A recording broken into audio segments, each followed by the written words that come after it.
তো কোনো প্ল্যান ছাড়াই আমি যখন ঘুরতে যাই আর সাথে যখন আমার প্রিয় মানুষগুলা থাকে, অবশ্যই আমার জার্নিটা অনেক বেশি ভালো যায়।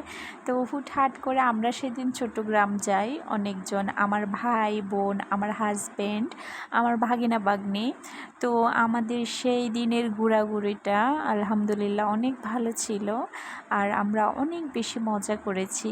তো আমি একটু একটু করে ভিডিও শেয়ার করব, যদিও খুব সাজাই গোছায় আমি ভিডিওগুলো করি নাই। আমি টুকটাক কিছু ভিডিও করে রেখেছি শুধুমাত্র স্মৃতি হিসেবে ধরে রাখার জন্য।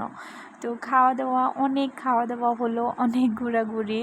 আলহামদুলিল্লাহ সব কিছু মিলে আমরা আমাদের সময়টাকে অনেক বেশি এনজয় করেছি। তো আচার, চকলেট, ফুচকা, পেঁয়াজু সব কিছুই আমরা খেলাম আলহামদুলিল্লাহ। আর সবশেষে আপনারা দেখতে পারবেন আমরা সেখানে কাঁকড়া